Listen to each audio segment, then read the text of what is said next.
Bonjour tout le monde, je voudrais vous parler d'une carte des arcanes majeures du tarot, le chariot. Alors le chariot, c'est une carte qui présente un chariot tiré par deux sphinx qui sont vraiment très différents. Il y en a un qui est sombre, l'autre qui est clair. Il y en a un qui est debout, prêt à avancer, l'autre qui est allongé mais pas du tout prêt à avancer. Il y en a un qui regarde à gauche, l'autre qui regarde à droite. Ils sont opposés tous les deux. Et qu'il y a à l'intérieur du chariot, il y a un charmant jeune homme avec sa baguette magique sous un ciel étoilé, surplombé d'une lune.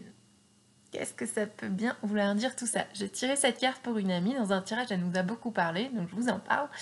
Déjà, il faut savoir que c'est une carte des arcanes majeurs. Il y a les arcanes mineurs et il y a les arcanes majeurs dans le tarot, et les arcanes majeurs vont de 0 à 21 et représentent différentes étapes de vie, d'un projet de vie en fait, d'un projet assez important. En fait, à l'origine, c'est la carte 0 désigne le départ à l'aventure d'un fou. On l'appelle fou, il n'est pas du tout fou, c'est juste un homme qui croit en ses rêves. Il n'est pas fou du tout. Mais en tout cas, au fur et à mesure des cartes, il va faire des rencontres qui sont nécessaires comme des leçons et des étapes nécessaires pour avancer dans son projet jusqu'au 21 qui est la réalisation complète du succès dans sa définition à lui. Et là, donc, on est au niveau du 7, le chariot, et il rencontre ce personnage qui est dans son chariot, tiré par des sphinx. Et en fait, le personnage ne le regarde même pas, parce que si vous regardez, il a les yeux fermés. Qu'est-ce que ça veut bien vouloir dire? Nous aussi, on veut récupérer les mêmes enseignements que le fou, il a. Ce que ça dit, c'est que, au premier abord, il n'y a rien qui a l'air de fonctionner pour ce char. Ça n'a pas l'air de pouvoir avancer, ce chariot. Si vous regardez, donc les deux sphinx ne sont pas du tout alignés. Il y en a un qui avancerait vers la gauche, l'autre vers la droite. Déjà, il y en a un qui a décidé d'avancer, mais l'autre n'a pas du tout décidé d'avancer. Ils ne semblent pas très assortis pour tirer notre chariot. Le monsieur en haut, il n'a pas les rênes du chariot pour le diriger et donner des instructions aux sphinx. Donc on voit pas trop comment il pourrait les motiver à partir. Et surtout, un petit détail important, les sphinx ne sont pas accrochés au chariot. Ouais, donc ça semble vraiment délicat d'avancer. Qu'est-ce que ça veut dire tout ça?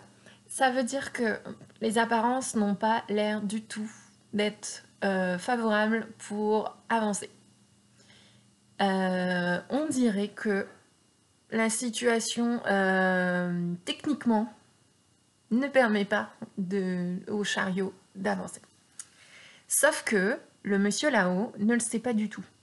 Le monsieur là-haut, il a les yeux fermés, il est avec sa baguette magique, et lui, il se voit avancer. Le monsieur avec la baguette magique, ça doit être nous. Ce qu'on est en train de dire, c'est qu'à partir du moment où tu vas dans un chariot, ça va avancer, et là on parle de nécessité d'avancer dans les projets. Ça va avancer à partir du moment où tu vas fermer les yeux et que tu vas faire confiance à la vie et que tu reprends ton pouvoir avec ta baguette magique. C'est ça que ça nous dit. Ça nous dit, reprenons nos pouvoirs, décidons de ce qu'on veut. Lui là, il est juste avec sa baguette magique, les yeux fermés, en train de dire, moi je veux aller là. Du moment qu'il sait exactement quelle direction il prend, et là c'est en fonction de la lune, donc c'est au niveau de l'instinct, de l'intuition. Il est sous un ciel étoilé, donc comme je vous disais, ça représente l'univers. L'univers, qu'est-ce que ça représente? L'univers, c'est la vie, c'est tout ce que vous croyez qui est magique et qui peut intervenir. C'est en train de dire que tout est possible sous ce ciel étoilé. Le mec ne voit pas du tout le paysage là, il n'est pas du tout en train de regarder ce qui se passe, il sait pas que... Et en fait, il veut pas savoir que ces sphinx sont pas alignés. Si jamais on ouvre les yeux et qu'on regarde où on est et tout ça, on va juste se rendre compte, ok, je suis au milieu d'un désert, il n'y a rien. Mes sphinx, il y en a un qui n'est pas motivé, qui veut pas bouger, ils sont pas du tout assortis, ils regardent pas dans la bonne direction, ça va pas du tout fonctionner. Là, stress et genre blocage. Sauf qu'en réalité, en ayant les yeux fermés et en faisant confiance, ça va avancer. Cette carte, elle prédit du succès, elle prédit un avancement, elle prédit que tout va se réaliser et qu'on est backupé par la vie. Tout ce qu'on a besoin va être disponible au moment où on en a besoin. Le truc, c'est que par contre, de prévoir, peut-être que c'est nous qui avions prévu que ce soit ces deux sphinx qui fassent avancer, mais qui me dit qu'il n'y a pas un moteur caché derrière le chariot? C'est ça aussi que ça dit. C'est qu'il faut laisser faire la magie de la vie.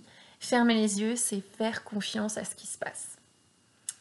Se faire confiance à soi faire confiance à ce qui nous entoure, faire confiance à la vie pour nous prêter main forte et pour nous faire avancer. Il n'est pas question du tout de regarder en arrière. Si vous voyez, il n'y a pas possibilité de regarder derrière, c'est couvert. On n'est pas tourné vers le passé, on s'en fout de ce qui s'est passé. On avance. On avance, on ne sait pas comment. Est-ce que ce sera avec ces deux sphinx-là? Et ils peuvent d'ailleurs représenter des valeurs, des croyances, des conditions qui ont l'air opposées, mais qui finalement vont peut-être être complémentaires au final. Mais pour l'instant, ils ont quand même l'air, ça peut pas marcher. On arrête de regarder ce qui a l'air et on applique notre pouvoir de visualisation, de décision. On retourne à notre pouvoir interne. On retourne à nous-mêmes, on se dit que tout est possible. À partir du moment où on se dit que tout est possible et qu'on fait entièrement confiance au fait d'avancer, bah c'est bon. Et en fait, le voyage, il est même intérieur aussi. Parce que le mec, là, il est en train de voyager, lui, dans sa tête, il est en route, il est peut-être en train d'imaginer plein de belles choses. Lui, il est peut-être dans un oasis, hein, actuellement dans sa tête.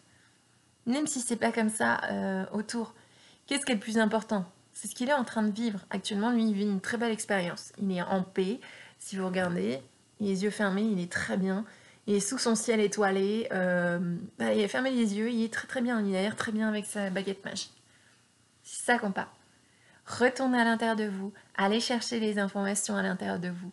Allez chercher la confiance, la visualisation. Et ne cherchez pas comment faire avancer ce char. Visualisez juste le en train d'avancer. Visualisez-vous en route, visualisez-vous avec les paysages que vous voulez voir. Donc on parle de quoi au niveau des paysages? On parle de vos projets personnels, on parle de vos projets de vie, on parle de votre spiritualité, de qui vous êtes. Le chariot, c'est aussi vous.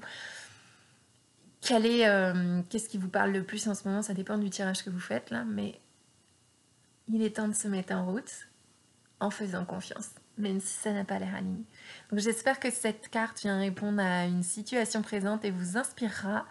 Amusez-vous bien avec vos sphinx, faites-vous confiance, faites confiance à la vie. Tout est possible, vous êtes merveilleux et vous méritez le meilleur. Vos petits sphinx aussi. Bye!